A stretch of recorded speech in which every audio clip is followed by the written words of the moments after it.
Anybody else want to make a prediction on that one? I would like to say that you should not buck Paul's predictions because months ago you said that we were not going to have a Biden-Trump election, and I couldn't see how it would happen, but you were right, Paul. So don't bet against Paul in these sorts of stakes. Otherwise, you'll find yourself buying rounds of drinks and God knows what. Well, I have to tell you, I actually thought that, but I went through a period of time where I had lost faith. Not on record, not on the I show, Paul, and that's what counts. Destiny. Destiny. You and I have a rendezvous with destiny. Destiny. Destiny. You and I have a rendezvous with destiny. We choose to go to the moon in this decade and do the other things, not because they are easy, but because they are hard.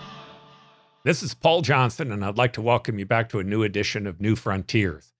We have a great panel today, and we're going to spend time talking about the political campaign. We're going to get input from one of America's best economists, Elliot Pollack, who is going to talk about the economic issues, and Bob Robb, who is literally not only a great columnist, but who does a great job on being able to do punditry for political campaigns. And finally, a historian who was raised outside the country, who will talk about this campaign in historic perspective.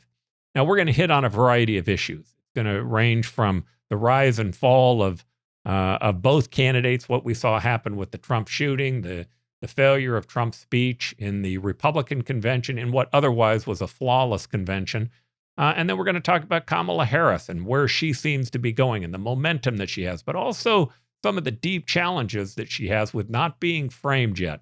I think if you like politics, you're going to enjoy this episode. I'd like to welcome all of you here. If you enjoy what it is that we're doing, I'm just a typical optimistic American who still believes that the United States is the cause for good. Go ahead and press that subscribe button and let's get going. Well, I'd like to welcome all of you back to the New Frontiers. My friend Bob Robb, the columnist, who you can find on Substack. Bob, glad to have you here today. And today we're going to talk a lot about politics, and this is kind of one of your great expertises. So I'm happy to have you here today. Good to be with you. And Bob, I think you're up in Munns Park. I am. It's cool. Henry, I always like calling him Lord Henry. When you hear his accent, you'll know why I call him Lord Henry. But nonetheless, Henry is a professor, and we are going to actually have some fun over the upcoming months. Henry is writing a new book, and we're going to spend some time talking to him about that book. But Henry, tell us a little bit about this new book that you're writing on Arizona and I believe MAGAism. Thanks, Paul. I'm writing a book about what I call the rise of the nationalist right in Arizona. And I'm not sure whether that's the same as MAGAism, but maybe it is almost the same, with the MAGA thing being Donald Trump's personal intervention into this nationalist right-wing politics that we see still very powerful in Arizona, much to Bob's chagrin. Am I right, Bob? Yes. Yeah, it's I think that's interesting that you talk about that interrelationship, because Bob is actually good on trying to get labels right. And I think the way that you're framing that label is definitely much better. And then we have Elliot Pollack also, who I think is one of America's best economists. I call him the Oracle because over my entire life, I've used him to try to help give us projections on what we should be counting on or thinking about and how to take steps that would improve our economy. I definitely used him during the period of time while I was mayor. But Elliot, we're going to talk a lot about the changing political environment that has taken place over the last couple of months. But before we go into that, would you mind just telling us what you think we're going to be seeing in the economy over the next 6 months? Because I think that obviously is going to have some effect on the political race itself. There's talk about a potential rate cut in September. I don't know if that's the right thing or the wrong thing, but I'd love to just have kind of what you think is going to be happening and what we're going to see. Well, this is not going to be a very satisfying answer. For the first time in the 55 years I've been doing this, I would say the odds of a soft landing and the odds of a recession and the odds of something really bad happening, a black swan event, are almost identical. So essentially, I'll tell you what I think is going to happen, but essentially, instead of having a a most likely case that's 75 or 80%. I have a most likely case that's maybe 30, 35%. It's really a very strange time for me, most economists. The Fed basically waited too long to raise rates, and they've waited too long to lower rates. They're looking squarely in the rearview mirror instead of trying to figure out what's going on. Their forecasts have been exceedingly poor, essentially since post-COVID. And so, do I think rates should be cut? Absolutely. They should be cut, and they should be cut fairly rapidly going forward. Will they be? I don't know. You get mixed signals in that GDP is still rising at a reasonable rate, but the employment is starting to get a little dicey. There are more layoffs. There are fewer jobs available, and so it's getting a little dicey. And so, which signal the Fed will follow remains to be seen. I will say this, that historically, Powell and Trump have not gotten along. And I don't want to say there'll be any politics involved in their decision, but I think there'll be politics involved in their decision, in the Fed's decision. So I believe there'll be a rate cut. I think it's late, and hopefully not too late to avoid a recession, and thereby avoid all the problems that recession brings, which are the chances for a black swan event, something happening that you did not anticipate. If you anticipated it, it wouldn't be a black swan event.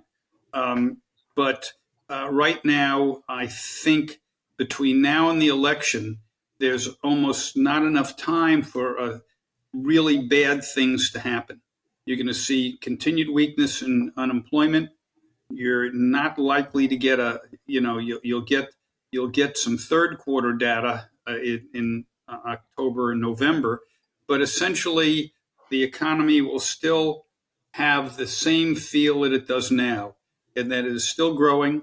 Employment's going to grow less.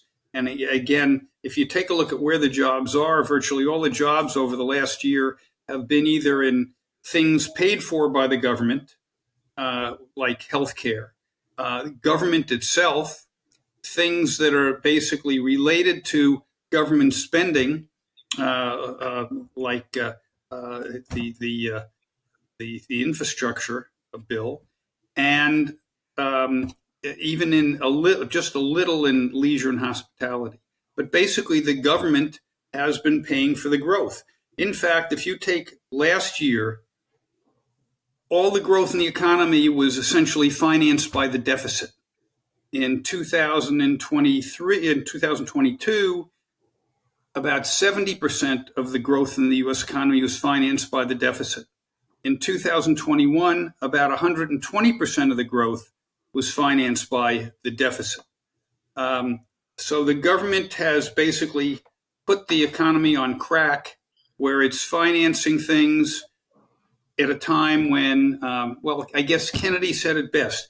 He said the time to fix the roof is when the sun is shining. Well, the sun is shining, and we're still riding. We are now fixed at about $2 trillion a year in deficits. That's going to be a real problem at some point. I don't know when. But between now and the election, people are still going to complain about inflation because prices are not going to be coming down. They won't be going up as much. But people remember what prices were a year or two ago, and that's going to be on their mind economically. On the other hand, the economy is still going to be in reasonably good shape. So a long-winded answer to, I don't know. You sent us a great article, too. I'm going to ask you just a little bit about it. Yeah. And we're planning to do a show on housing in the future. Yeah. But, for most people, certainly they get hit by inflation because the cost of bread and milk goes up. Those things have an effect on people, certainly, that are in the lower income group. But even outside of that group, many people have been hit on the cost of housing. The idea that both the purchase price of a home is going up and rents have gone up dramatically for especially low-income people. I know of people who were paying $800 a month or $900 a month 4 or 5 years ago, and today they're paying $1,700 a month, and their salaries certainly haven't kept up with it. You sent us an article. Just tell us the gist of that article, because again, we're going to talk more about this in a future show, but I thought that was such an important point to be made, because it talks about how if you really want to fix many of these problems, it's not about more government spending. It's about sometimes getting government out of the way. Well, that's especially true in housing. And keep in mind that interest rates are part of the problem, and that should come back at least some of the way. We're not going to get back to 3% mortgage rates in the foreseeable future. I don't want to say never, but not in the foreseeable future.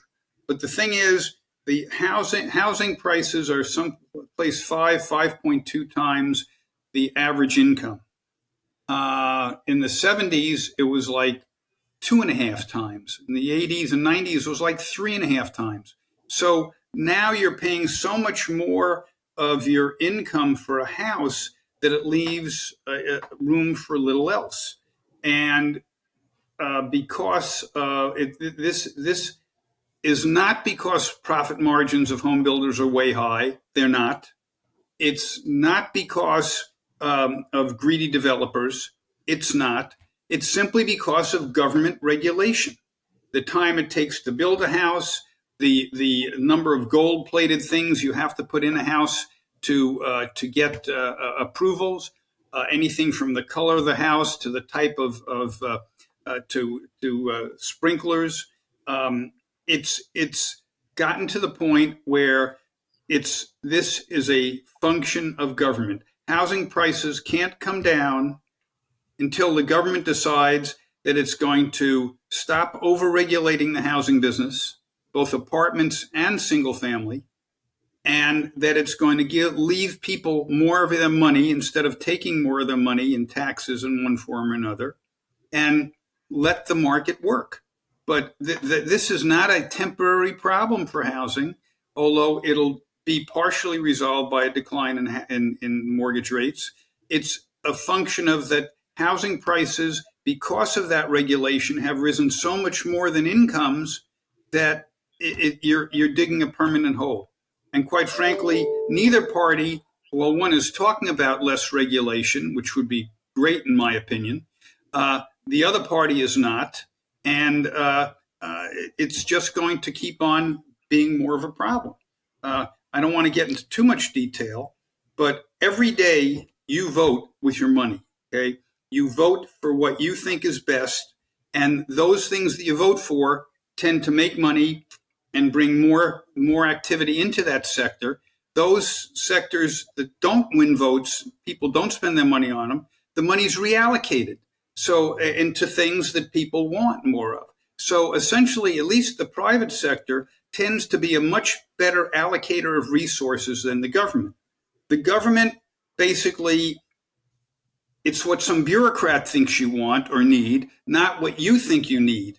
And as a result, in the government, it could take years or decades, if forever, that they decide they've made a mistake and try to change it.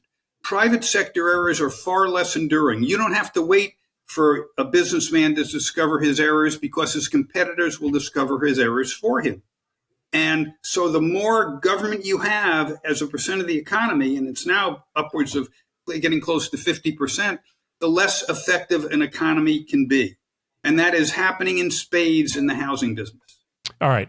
So we're going to use this as a transition point, and I'm going to go to Bob. And the transition that I'm going to start with is, 2 weeks ago, we did a show, and this show was talking about the terrible debate performance of Joe Biden and what, in gosh name, we were going to do about it.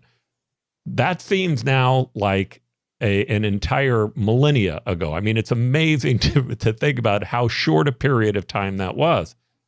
Before we go into the actual race itself, the question, Bob, I want to ask you, Elliot is talking about this idea of people understanding the private sector, understanding the free marketplace, understanding how regulations do harm. There used to be a party that actually stood for those issues, who created a great balance because they were constantly talking about the free marketplace and how it worked and how it needed to be more efficient. If we've seen anything in this in the last convention and with Trump coming in with J.D. Vance, it's that there's no longer a party that buys into that as being the central premise of their party. What do you believe has to happen? It's not going to happen in this cycle, but what do you believe has to happen where we get back to the point where we actually have candidates who have a free market approach? I think it will depend in significant part on whether Trump wins this election, and if so, how he governs. Even though he is Mr. Tariff Man, so he's not a free trader, and he does believe in a share of industrial policy and bossing private companies around. Nevertheless, in his first term, he sharply deregulated the economy to great benefit. He reduced the corporate income tax rate from 35% to 21%. He actually pushed for a deeper cut in the corporate income tax rate than Paul Ryan and the people that he was working with in Congress initially pegged. So that was in large measure his initiative. The appointment of J.D. Vance as his vice presidential nominee raises questions about whether he continues to be committed to that kind of an agenda, because Vance isn't there. He's part of the greedy business crowd, is responsible for all our woes that Elliot was describing. It is certainly true that small government, free market conservatives no longer have a political home. The Republican Party is not a comfortable place for them the way that it has been since arguably Barry Goldwater in 1964. And certainly the Democratic Party that believes in and is committed to trying to transform the American economy into a European-style social democracy isn't at all a comfortable home either. And I still believe that there's probably 15 to 20% of the electorate that can be described as small government, free market conservatives. So that's enough to have some kind of political influence, either in the form of if we can break the two-party monopoly, a party that's more committed to those principles. There may be a forlorn hope that the Libertarian Party would actually grow up and be a serious political party and might be a home for those. I think that's unlikely, but that's an infrastructure that's already in place with ballot access throughout the country. Or it becomes one of these swing constituencies that hold their nose and vote for the R1 election, the next election. I don't know, Paul, but certainly there's been a transformation in both the Republican and the Democratic Party, more dramatic and consequential for free market economics in the Republican Party. And whether that has knock-on additional political reorientations and alternative vehicles is certainly a possibility, but we need to break the duopoly control over general election candidates that the Republican Party and the Democratic Party currently have, because a small government, free market conservative who's pragmatic doesn't have much of a path to the general election ballot these days. Henry, I'm gonna look at this a little differently with you. From a foreign policy standpoint, the United States, at one point in time, maybe had broad agreement amongst Democrats and Republicans. They both were big supporters of NATO. They both were supporters of our allies. The Republicans were considered to be more hawkish. The Democrats considered to be more dovish. But there was still this sense, if you look at Kennedy and Reagan, both of them had this belief of the role that the United States needed to play in a free world. On the Republican side, certainly with J.D. Vance, there's retracting from that. I mean, this whole idea of isolationism that's being promoted by Project 2025, that's being promoted by the America First group, seems to be prominent. And Democrats, you'll see more of them that have been hawkish, but still there's a tendency to kind of back off from those types of conflicts. How do you think the rest of the world is seeing the United States as those evolutions begin to take place? Well, I think a lot of these evolutions are the consequence of some of the failures of American foreign policy, the last 20 or 30 years. If you look on the security side, the failure to really succeed in the Iraq War after toppling Saddam Hussein, the knock-on consequences of that in terms of the refugee crisis, etc., the failure to really consolidate a stable democratic country in Afghanistan. On the economic side, a lot of people associate American internationalism with multilateral organizations like the World Trade Organization, with trade deals like NAFTA, and they associate that only with bad things like the decline of US manufacturing, etc. So there are sort of clear roots for why American internationalism, whether it's in security and defense or economic issues, is on the back foot. And so there's kind of a natural backlash against that in the United States at the moment. Now, I kind of agree with Bob when he talked about trade policy that this is short-sighted. I think that what we're seeing here is a kind of a lack of vision, a lack of a broad enough conception of American national interest to be able to see how American internationalism is good for average Americans. But from the international dimension, I'd say that this is viewed in very different and often kind of contradictory ways. On the one hand, anti-Americanism is a very rampant ideology, especially on the left in Western Europe and even in Australia and New Zealand, where I'm from. Being anti-Americanism is kind of the cool kids at school, and the cool kids at university have always been anti-American. And so America drawing back, you'd think they'd be pleased by that, right? German environmentalists, etc., will no longer have to be concerned about Americans stationing nuclear weapons in Germany, and New Zealand and Australian leftists will no longer have to be worried about nuclear-powered ships coming into their waters. But that's not what we're hearing, actually. What we're hearing is a sort of a intense disquiet and unease about the consequences of American pullback, and especially in security and defense, because Europeans don't really, I think, know how they are supposed to defend themselves against a increasingly belligerent Russia. And the Asia-Pacific region also doesn't really know how to defend itself against an increasingly expansionist China without American support.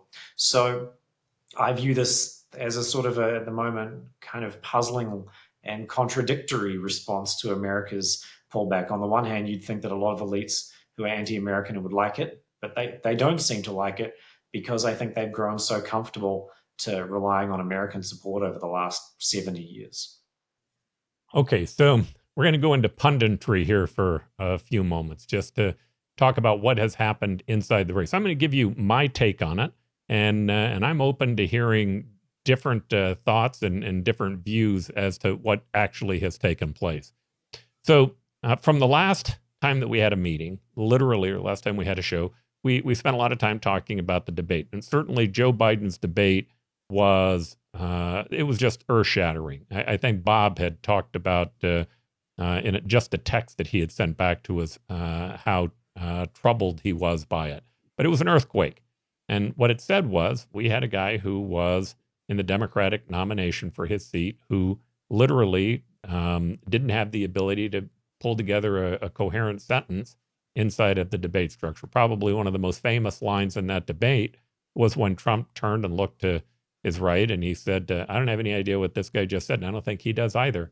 That debate changed everything. Now, from that point, we began to see Trump, in my view, go into a peaking process. He gained a bump that came from that, certainly with the public who was concerned about the existing president. He then had the shooting, and in the shooting itself, the idea that he had either a piece of shrapnel or bullet, whatever it was, that came close enough to him that it cut his ear and caused him to bleed, and he had that infamous moment where he did the fist pump. I thought he had the ability to completely reset the race, completely reset it.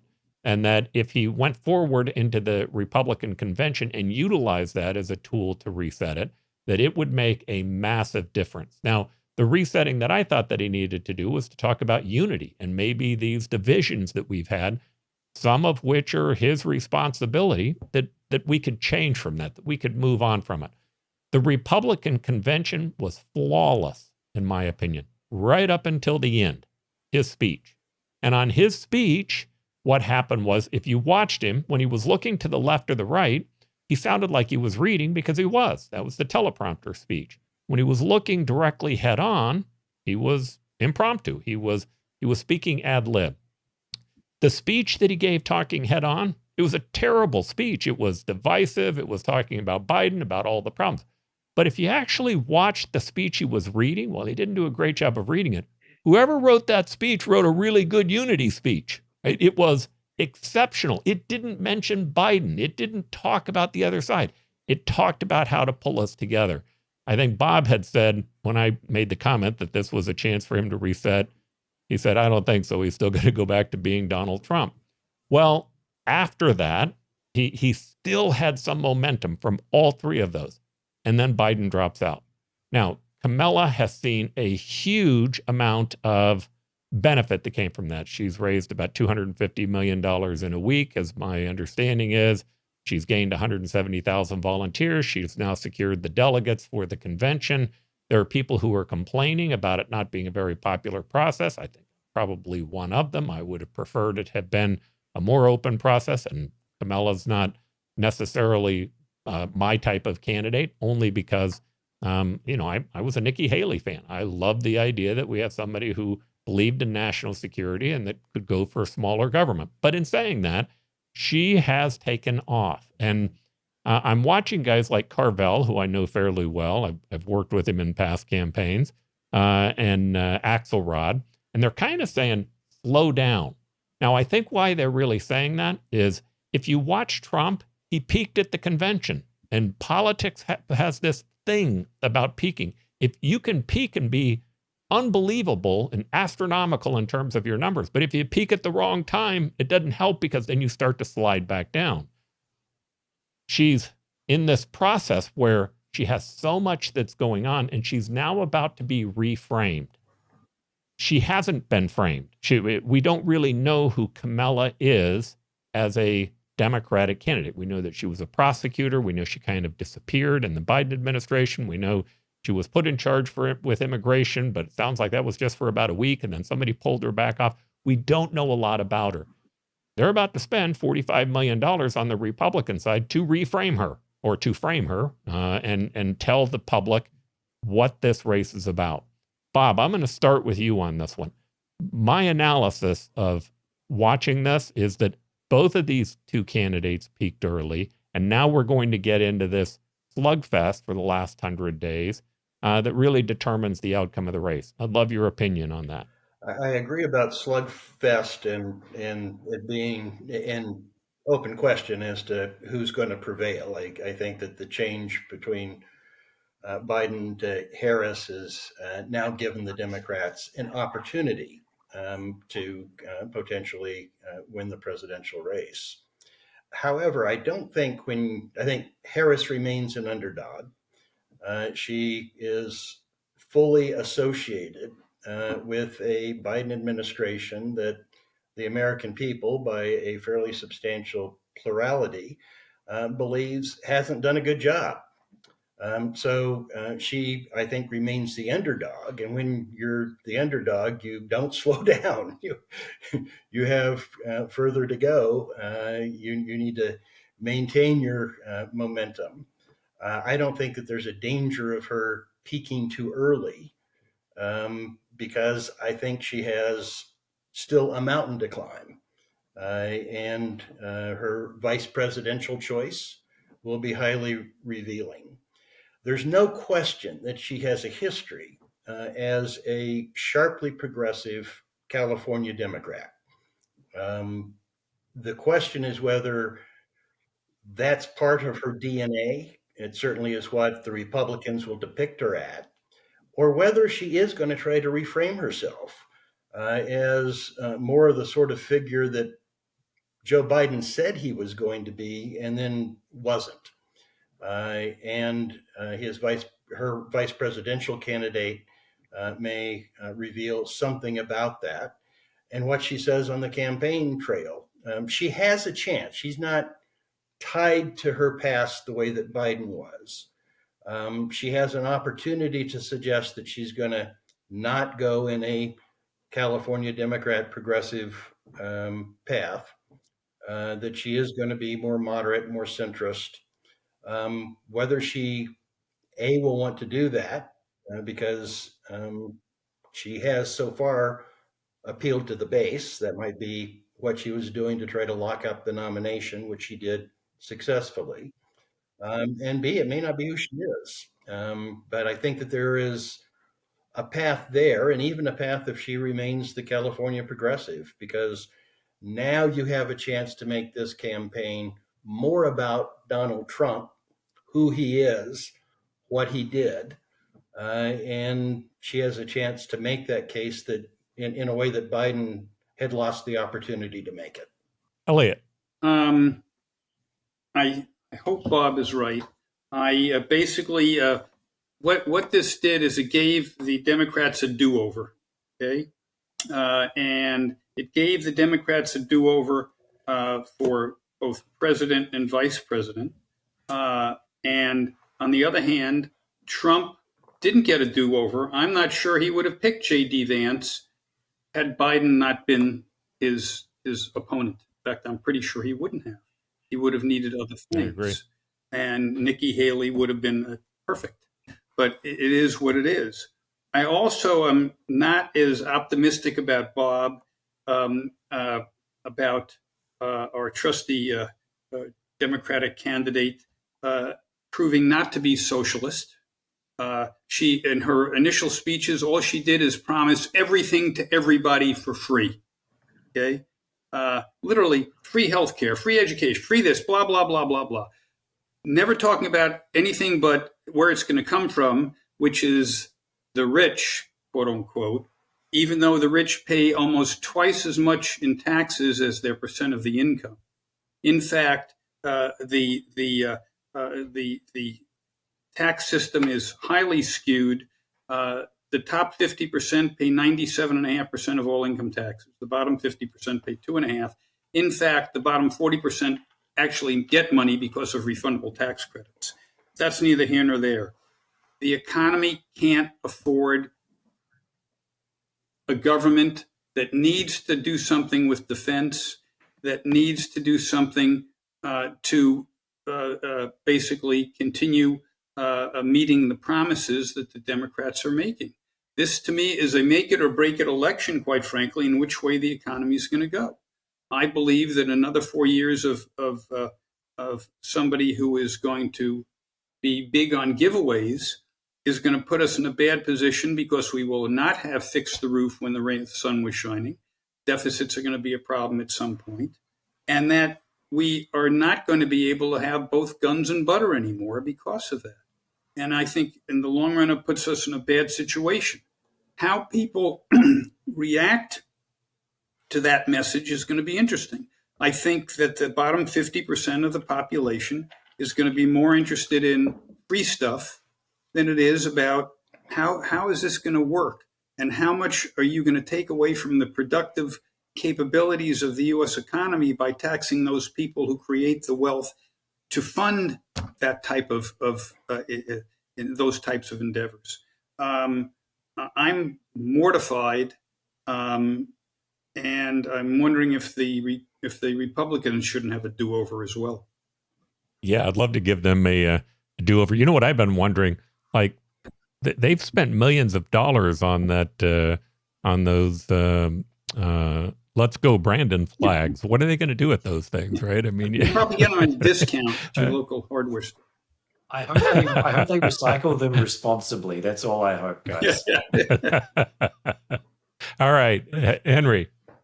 I'm gonna learn from my experience with this absolutely incredible development with Biden. I thought before the debate that we already knew everything. We were going to learn about Trump and Biden, and it was going to be a slugfest, as you described it. But actually, there was something about Biden that we sort of knew, but we didn't really know, which was that he couldn't do the job anymore because of his age.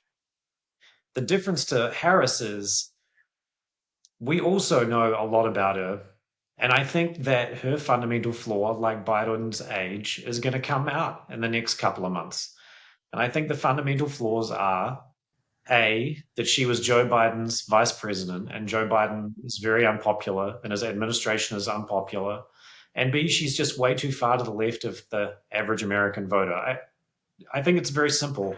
If you look at the approval ratings for Harris and Biden over the last 2 years, they've basically tracked exactly the same. She's closely associated with Biden. That doesn't work in her favor. And if you look at her policy stances, they're just too far to the left. I mean, Americans' number one concern in this election seems to be immigration. And quite recently, she was advocating abolishing the Immigration and Customs Enforcement Agency. I just don't think that this package can be sold to the American people. I think I'm going to learn from my experience with Joe Biden, and the fundamental weakness is going to show through in the end. And I think that Harris is just too far to the left. She's too far to the left for the average American voter to go with her. Well, I have a different opinion on that. I've been involved in lots of campaigns, and I'm going to go back to Bob to start on this because I know he has been as well. Campaigns matter. They just do. They almost matter more than the personality, the person that's there. I think, if I were giving advice to Kamala, and I'm not, but if I were giving advice to her, here's what I would tell her.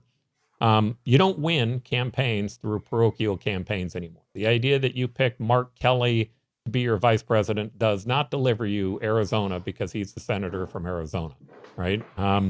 It's not lost on me. They're not even interviewing Katie Hobbs, right?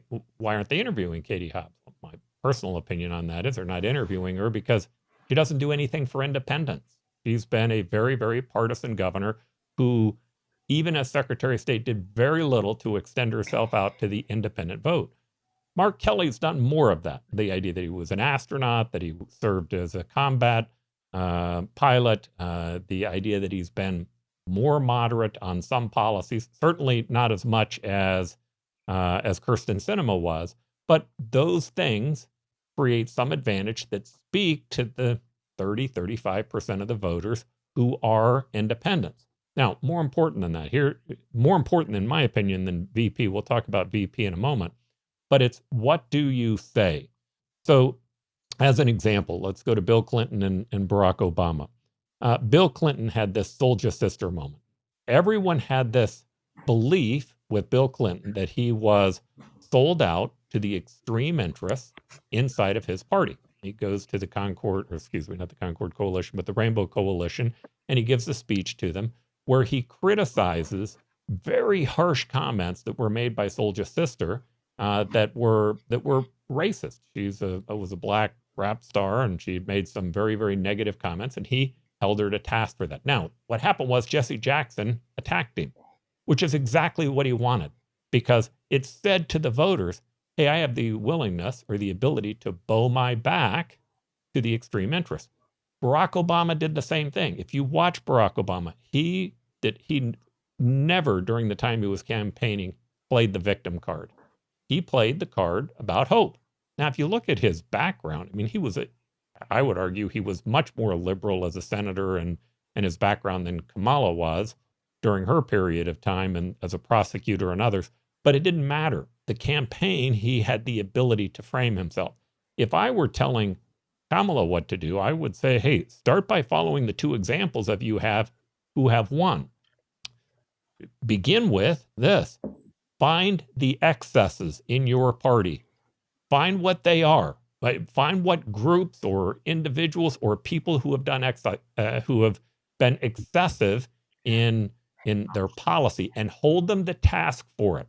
Let the public know you can do that. Second thing that I would advise her to do is take a look at what's going on with the divide that's happening in this country and try to get down to the roots of it. To me, the roots of it, if you look at Hillbilly Effigy and what happened in the book that was written by J.D. Vance, really the basics of that is that there is a very poor white underclass that exists. And they feel like all the attention is going to the very poor underclass of minorities and none is going to them. Whether that's true or not, it doesn't matter. They feel that they're being excluded. She can speak to them. She can say to her group, hey, we can't leave these people behind. We need to ensure that these white poor voters are included as well. And she can do that much more uniquely than any white candidate can. Overwhelmingly, she can do it. And then she can find an area of policy where maybe she can agree with the other side. Probably the easiest one is the national security issue and agreeing with the Nikki Haley voters on what we should be doing on national policy. That doesn't mean she has to abandon her constituencies at the same time. But if she can reach out to them, I actually think she can find ground that will overcome the dislike that we were talking about, Henry, inside the administration, because campaigns matter. They just do. Bob, I'll start with you and then I'll go around the horn on that. I do think she has an opportunity to reframe herself. The Republicans will be trying to keep her anchored to the perceived failures of the Biden administration, particularly on immigration, and her history as a very liberal, very progressive California Democrat. But there is a hunger in the country for a fresh face. And even though she's been vice president, she's 59 years old, I think that there would be an openness to an attempt by her to reframe herself in the ways that you described. And she did it a little bit with the violent anti-Israeli protests that occurred in Washington, D.C.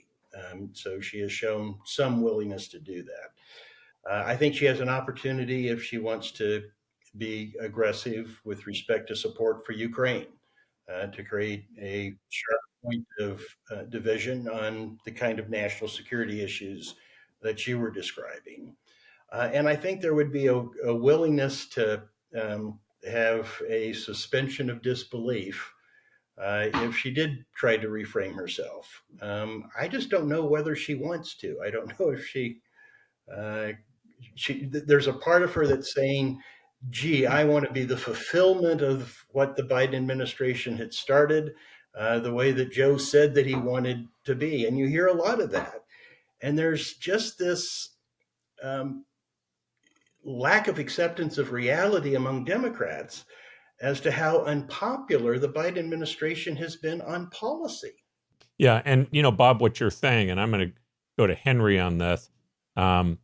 What you're saying is they're now blaming that on Joe's old age, and certainly old age, fresh face, that was important.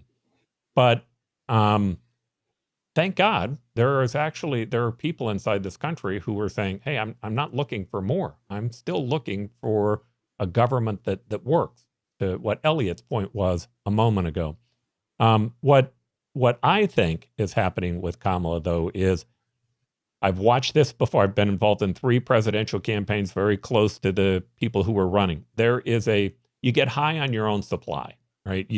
All of a sudden you've got all this momentum that's happening. You're getting money. You've got people who are pouring in. You're on these calls with tens of thousands of people, and you think that's the universe. And you begin to become afraid that anything that you do will lose you what you already have. So the decision becomes made, well, I'm not going to take on issues. That will be a mistake for Kamala. I don't think the mistake is what Henry said, which is she's going to be framed as being a liberal. She won't be framed as a liberal if she runs a campaign on issues.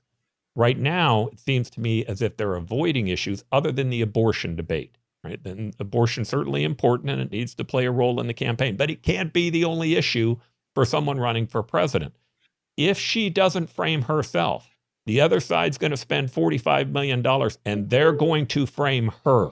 And they will then frame her any way they want, including what Henry was talking about a moment ago. This is an opportunity where she has the megaphone. And if she takes that megaphone and steps out on issues, it will cause some consternation on her side, but it won't cause a loss of momentum. And in fact, it will begin to frame her and put her into an environment where she actually has not only a chance to win, but a chance to not be framed by the other side. Henry. I agree that campaigns matter for sure. Sometimes people can come from behind in spectacular fashion. Sometimes a total nobody can be elevated to being a complete political superstar in a very short space of time. I just would be interested to hear your opinions and talk about what happened with the collapse of the Biden candidacy and how much of that sticks to the Democratic Party more generally and to the Biden administration more generally, and therefore Harris, rather than this just being about two isolated individuals, Biden and Harris, one taking over from the other. Because I can't help but think that the long drawn out process by which Biden tried to hang on despite the increasing doubts about his capabilities, and then the disastrous debate, and then the infighting among the party elites about whether he should continue or not. I can't help but wonder whether that left not only divisions among the Democrats themselves at the elite levels, but a kind of a general image of chaos and dishonesty with the public that's going to be very difficult for Harris to shed, even if the media don't seem very interested in talking about it anymore now that it's over. You know, my take on that is I was mad as hell about when I watched that debate. It was obvious to me we've been lied to, right? This couldn't have been the first time anybody noticed that there was an issue. I mean, they had to know there was something bigger. And all of a sudden, these things that I'd heard in the media, well, they're just they're exaggerating this through the pictures that they're taking, or that he's really not as bad as he is. All of that seemed to me to be false. But if you ask me in terms of Biden's agenda, what was wrong, I certainly have a number of disagreements with policies that he had taken on. But one of the single biggest problems was there was nobody there to defend it. I don't really even know what his policies were, what he was thinking, why he was doing it. I didn't see the robust defense I would have wanted of the American world order and why that was worth preserving. And why are we spending time in Israel? And why are we spending time in Ukraine? I didn't gain from Biden any sense of inspiration that told me, here's why we're doing this. And candidly, now in looking back, I think it was because he couldn't do it. Elliot? Well, when you say you're implying divisiveness and lying on the part of political parties, I'm shocked and appalled to hear that. That is the nature of political parties. And what you just had in the United States was a very peaceful coup. It was a coup, all right? There was no organization to it other than the big guys got together and say, well, we'll select her. We won't throw it to the primary to let the 14 million people who voted for these electors for Biden actually have a choice. But let's get back to Harris. I think that she has an advantage because everybody knows what Trump is. And you're right. The moment that he had a chance to become the old Trump, he took it. I watched that. I watched the speech at the convention and was just shaking my head. I said, this guy doesn't get it. He doesn't understand what he needs to do. And if he doesn't understand it now, he's never going to understand. On the other hand, when I watched this weekend Harris give her talk, and she was the typical, you can call it left wing, I call it socialist agenda of basically playing Robin Hood and giving people fish instead of teaching them how to fish. And that is something that from my upbringing, I find appalling. She has a better opportunity to distance herself from Biden, just like this bit with, oh, I was never energy irks me. I was never the border czar. That never happened, And there can be a lot of people say, oh, I guess that never happened. Well, it did happen. And, but the American public is going to accept a lot of basically prevarication on the part of each candidate. I think it's going to be a mess, but I think she has the upper hand in terms of. I wish I had. I believed what Henry was saying, but I guess that when I saw her this weekend, I realized she's going to stick to platitudes. She's going to sell platitudes the entire 100 days between now and the election, and Trump doesn't know how to handle that. He's not going to be able to not be Trump, and that's pretty difficult situation for the Republicans. Yeah. I noticed this whole thing about the DEI complaint about Kamala, and I think DEI has done a grave injustice to many organizations and to America, especially the way that it's been interpreted and formed. So I'm not a supporter of it. But I think that if you then say about every African American candidate or every Hispanic candidate who ends up coming up, that's a DEI choice, you're looking a lot like you're a racist, because you're saying that they couldn't have gotten there on their own. That to me seems to be a mistake policy. The right policy, which I don't think Trump can do, is to have a battle of ideas. And I'm not quite sure we're going to see a battle of ideas. I think we're going to see a slugfest, but I don't think we're going to see a battle of ideas. Let's go to the VP choice. I had made a comment a moment ago that I didn't think that VPs, I think people vote the top of the ticket, not the bottom of the ticket. That to me has been my experience. People kind of forget about the VP quickly. I'm not sure if J.D. Vance was harmful to Trump. It seems to me like he's been harmful, but I don't really think people are going to vote for J.D. Vance or against J.D. Vance. They're going to vote for Donald Trump or against Donald Trump. I think the same is probably true with Kamala. Now, there is a possibility. I've campaigned in Pennsylvania, and they are more parochial than Arizona. Texas is more parochial than Arizona. They just are. You can't run into a Texan who doesn't tell you that he's from Texas. So that idea seems to matter. But it mattered a lot more during John Kennedy's administration when he appointed Lyndon Johnson. I'm not really sure that it would play a big role today if you appointed a Democrat from Texas as vice president. I don't think that would help deliver Texas in any way. Now, maybe if it were closer, which is the idea to Pennsylvania, close race, you could lock it up if you were to take on Chaparro. The question that I have for you is, first, does the VP matter? If it does, how is the VP affecting Trump? And last, who would you recommend to Kamala to pick? Bob. Your observation that vice presidential candidates don't win or lose presidential elections is very, very solid, and virtually all people who study elections believe that. But I believe that part of the image you have of the presidential candidate is who he or she chooses as the vice presidential candidate, that's in part revealing about the presidential candidate. And I think John McCain was seriously hurt by his choice of Sarah Palin. I believe that Trump it will be similarly hurt by his choice of J.D. Vance. He had an opportunity for a race that he wasn't prepared for, to make some overture to what's become known as the Nikki Haley Republicans and the traditional conservatives that we talked about earlier. And he chose not to do so. And J.D. Vance represents a movement towards deeper isolationism. He's famous for having said he doesn't give a damn what happens to Ukraine, and industrial policy, and anti-business, and I would even say suspicious and distrustful of free enterprise. So that reveals more about Donald Trump. And I think that on the cultural issues, J.D. Vance will alienate large segments of the population and increases. Trump's always been a turnout machine for Democrats. I think J.D. Vance on the ticket increases the extent to which the entire ticket is now a turnout machine for Democrats.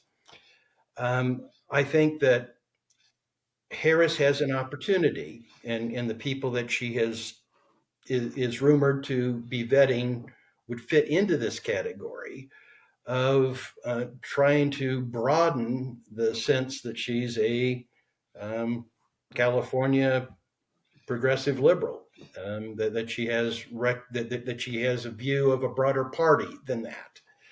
I think that she has a particular problem in Pennsylvania, given her anti-fracking, anti-fossil fuel history. So I have thought all along that Josh Shapiro is her best chance to be competitive in Pennsylvania and walk back some of the alienation that she's made to much of Pennsylvania by her anti-fossil fuel, anti-fracking positions. And everyone who studies these things more closely than I do say that a Democrat will have grave difficulty winning without winning Pennsylvania, and she needs help in Pennsylvania. He's also pro school choice, so that's another broadening factor. I think she's looking in the right direction with the candidates that she's currently vetting, but I think Shapiro delivers electoral college strategy points that no one else does. Yeah, they for a long time they called it a blue wall, and for anybody listening, I'm sure many people have played on the 270 to win. It's one of the great interactive maps where you can kind of push the state, and it either becomes dark blue, light blue, gray, or light red, dark red, and you can start to figure out how the different states play into the lineup. And what you'll figure out when you look at it is you discount all the dark blue states, many of the light blue, many of the dark red, many of the light red. You just go to the places where there's still a role to be played. There's 7 states. There's Wisconsin, Michigan, Minnesota, Pennsylvania, Georgia, Arizona, Nevada. Those are the states. If Kamala gets Pennsylvania, Wisconsin, Minnesota, and Michigan, the race is over. She wins, right? And that's why Pennsylvania becomes so important. Without Pennsylvania, there is no alternative strategy. Now, she probably or may lose Wisconsin. If you lose Wisconsin, I think it's 15 votes. You can go pick that back up in Arizona, or you could pick that up in Georgia. But if you lose Pennsylvania, there is no real alternative. Pennsylvania plays a key role for a Democrat to win. And if a Democrat locks that up, they then have 2 to 3 different options, pathways to being able to win. I think Trump, without Pennsylvania, almost can't win. I think he only has at least one pathway to be able to do it. Elliot, Vice President, your thoughts on that? Well, again, it's interesting. The day he became the vice presidential choice, I went out and I got Hillbilly Elegy and read it. And I don't see how he escapes his background. And his background is not going to be pro-free market, although he does talk about the fact that the people where he was growing up were taught essentially not to work, to complain, not to work. But in effect, I don't see how he becomes an asset. He might have been an asset with Biden because he could really try to relate to some of the states that are in play. But now I don't see his benefiting the ticket. And as far as Mark Kelly's concerned, he's a feel good guy, but he hasn't done a ton. But Shapiro, basically, it does so many things politically. Those people like me who believe in vouchers say, hey, maybe this, what she said to the union, the teachers union, maybe she was only kidding. Who knows? Or maybe she'll have Shapiro basically on ice for 4 years. I don't know. It certainly is going to help with the Jewish vote. And as somebody who's Jewish, I'm just mortified at what the Biden-Harris ticket has done, how they've waffled one way or the other. If we were being attacked by Mexico or Canada, I don't think the American population would say, "Yeah, they're only kidding. We'll they won't do it again. They're nice guys." I think she has two good choices for vice president, but I agree with Bob that getting Shapiro strikes me as being a lot more robust in terms of immediate benefit. Henry? I really have this feeling that we agree too much. I've been told this before by Doug Ducey, so let me try and say something that's interesting, because I agree with everything you guys have said. I'm so glad that Bob brought up Sarah Palin. My attitude towards vice presidents is they don't matter until they really do. And I don't think that vice presidential picks in the election matter that much unless they are such a terrible drag on the ticket like Palin was on McCain, when they become a storyline of their own, when they make gaffes, when they are internationally sort of the subject of ridicule the way that Palin was. And to be honest, I think that the people that are being considered on both sides seem to have been vetted enough and been in the public spotlight enough on a national stage that I don't think that either of them are going to do that, is my gut feeling. I mean, J.D. Vance is a little less experienced. He's only been in the Senate for 2 years, but he was an author and on speaking tours and giving talks and things for many years before that. I think that we know a lot about him, and some of the stuff that's coming out now is sort of what people already knew about him that they thought was going to be the most controversial. So my attitude towards the VP picks is I don't think that either of them are going to be on either side the sort of screaming, horrific choices that we've seen make the huge difference in the case of Sarah Palin. On the Democratic side, if it's a toss-up between Kelly and Shapiro, which many commentators think it will be, I think that Harris has got to go with Shapiro because of the Pennsylvania factor that you highlighted, Paul, but also because Harris's biggest boost in support compared to Biden seems to be among younger voters and Hispanics and African Americans, which is exactly the sort of people she needs to pick up in Arizona anyway. So I feel like that she probably should go with Shapiro. She's making a strategic choice, but I really think this stuff matters only at the very margin. And I know that's where presidential elections are won and lost today, but I just am a little bit skeptical about whether the VP pick is going to be the decisive factor. All right, so I'm going to make a prediction, and you guys can all comment on it.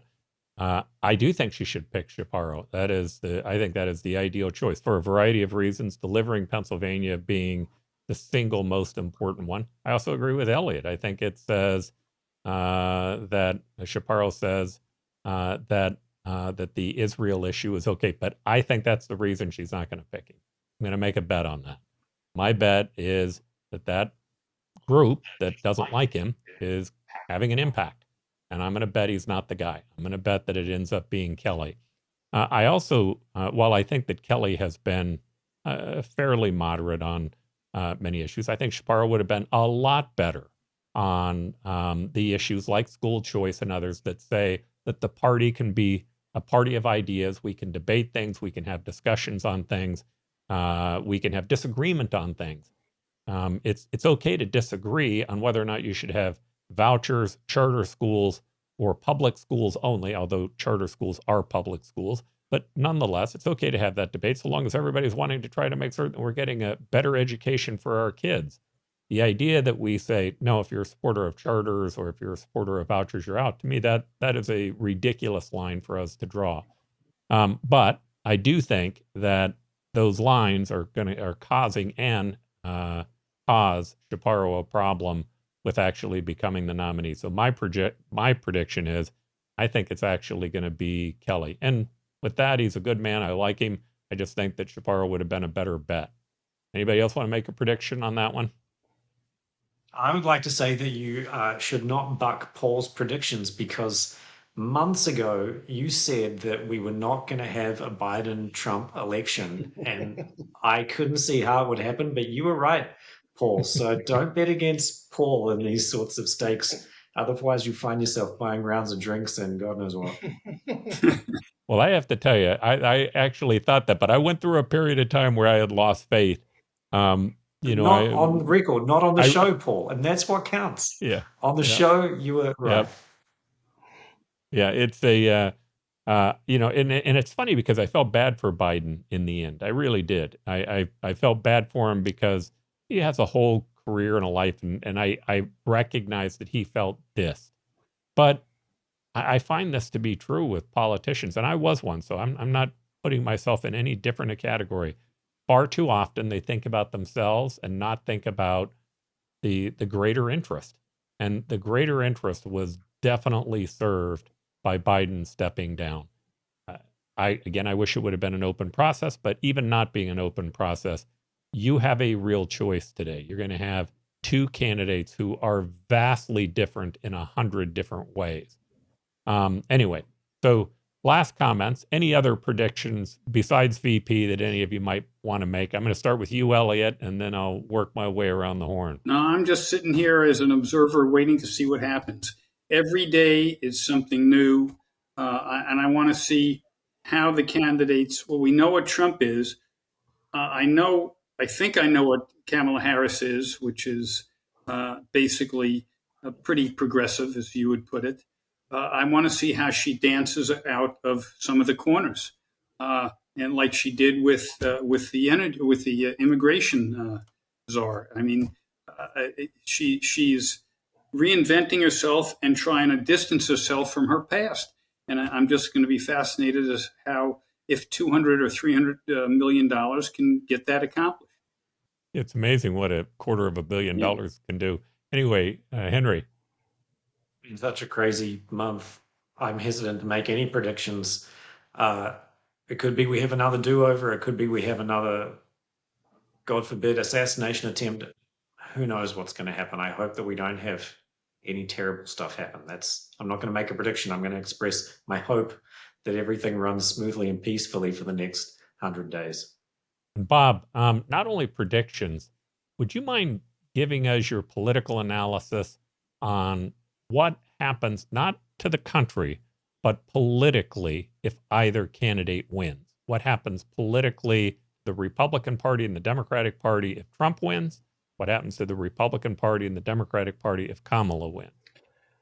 Well, this will play into not a prediction, but an observation that I think that Harris's chances of winning the presidential election go up the more certain it is that the Republicans will retain one of the houses of Congress, most certainly the Senate. I think that makes her a safer, never Trump alternative if there's going to be institutional break on her attempting to fulfill the Biden agenda for transforming the United States into a European-style social democracy. And that sort of plays into the answer to the question that you posed. I think where the Democratic Party is set, win or lose. It is dedicated to the transformation that I described to make the United States have a far more extensive social welfare infrastructure and a greater government involvement in directing the economy and a significant higher tax load. I don't think it matters. That is where that party is. It's committed to it pretty comprehensively, and that's what it will continue to fight for. The Republican Party is entirely different. If Trump wins, then it is a populist nationalist party, at least for the next 4 years, and likely beyond that. The question is, does that then trigger a more extensive realignment and whether there is a third party effort that develops and whether there's a mechanism for a third party to actually get a candidate to be competitive in a general election. if Trump loses, that will be every election cycle since 2016 that Trumpism has been rejected by the body politic, either in a presidential election or in the midterms. I think that might provide an opening for a return to a pragmatically conservative party. And I think we will actually see some peaks of that here in Maricopa County with the results in our county races. We have a lot of traditional pragmatic conservatives running against MAGA candidates. If they do well, then that suggests that there is still the possibility of pragmatic conservatives being competitive against the populist nationalists. So I think where the Republican Party goes is much more dependent upon whether Trump wins or loses than the future of the Democratic Party is dependent upon whether Harris wins or loses. And for me, that last comment that you made is my reason for optimism. That's how elections work. In fact, this is maybe the most exciting election I've ever seen and watched in my entire life. It's hard for me to believe not only how quick the pace is, how fast things are changing, the choices that are left. Now, I was a registered Democrat because I believed in civil rights, equal rights, and human rights, and I still do. I think those things are incredibly important. But I also believe in free markets and free enterprise, and I believe those things do more to advance human progress than government does. That the Republican Party used to represent better. I used to say the Democrats did a good job of making certain that individuals were taken care of, but they did a terrible job of fighting over a dividing pie. The Republicans at the time were trying to make a bigger pie, and that to me made more sense. We've lost that.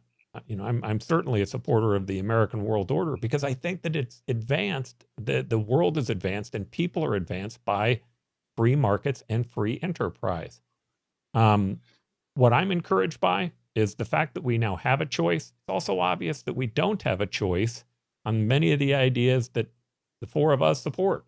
The ideas that surround free markets and free enterprise and what is happening on national security. Those issues are being ignored. And sooner or later, if those choices become more profound and we force them to talk about their ideas, it will become clear that that group has been left out.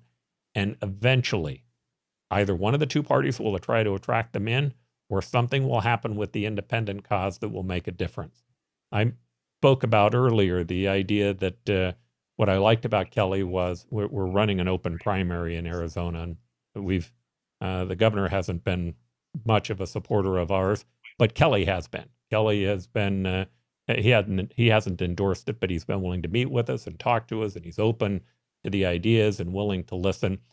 That to me is part of where you have to start. It's listening to those people who are being ignored. In any event, I'd like to thank all of the guests. I'd like to thank you for being on, and we'll come back in 2 weeks, right around the time of the convention, and talk about whether or not the Democratic convention lived up to the same hype that the Republican Party had. Thanks, gentlemen. Thanks, Paul. Take care. And we stand today on the edge of a new frontier, the frontier of unknown opportunities and perils. It holds out the promise of more sacrifice instead of more security. The new frontier is here. You and I have a rendezvous with destiny. We'll preserve for our children this, the last best hope of man on earth, or we'll sentence them to take the last step into 1,000 years of darkness.